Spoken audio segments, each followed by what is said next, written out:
నాన్నకి వందనాలు, అయ్యగారికి అమ్మగారికి వందనాలు, తిరుమల తమ్ముడికి మా మధ్య గారికి అమ్మగారికి మా వందనాలు, పూలు వచ్చిన బిడ్డలందరికీ వందనాలు. నేను చెప్పే సాక్ష్యం ఏంటంటే మాకు మనవరాలు పెద్ద మనిషి అయింది. ఆ అమ్మాయికి 7వ రోజు స్నానం అయిపోయింది. ఒక 50 మందిని అయితే చేసేస్తున్నాడు ఆయన రాజమండ్రిలోని. అయితే పెద్ద ఫంక్షన్ అయితే వేరే తర్వాత 2వ పెద్ద మనిషి అయినా పెట్టుకుంటాను అంటున్నారు.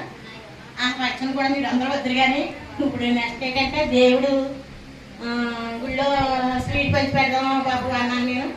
అంటే సరేలేమ్మ నీ ఇష్టం, ఎలాగంటే అలాగే గుళ్ళోకి ముందు నువ్వు ఎలా చేసుకున్నా నాకు ఇష్టమే అన్నాడు. అంటే అయ్యగారిని ఒక మాట అడిగాను. నేను రాజమండ్రిలో ఉన్నాను కాబట్టి అయ్యగారిని నేను కలుసుకోలేకపోయాను.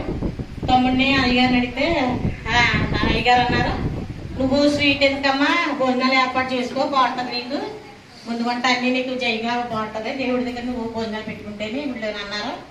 అయ్యగారు ఎలాగైనా సరే ఇష్టమే మాకు, మీరు ఏర్పాటు చేయండి, ఊళ్ళో నేను భోజనాలు పెట్టుకుంటాను అని చెప్పాను. అలాగే అబ్బాయికి కూడా చెప్తే నీ ఇష్టమమ్మా అన్నాడు. సరే అని మీ పేద భోజనాలు ఏర్పాటు జరిగినాయండి. లేకపోతే మళ్ళీ నెక్స్ట్ పెద్ద మనిషి అయినప్పుడు ఏర్పాటు చేసుకుంటాం. మళ్ళీ అప్పుడు కూడా సంఘం అంతా చెప్పమ్మా అంటున్నాడు బాబు, అప్పుడు తర్వాత చెప్తానది.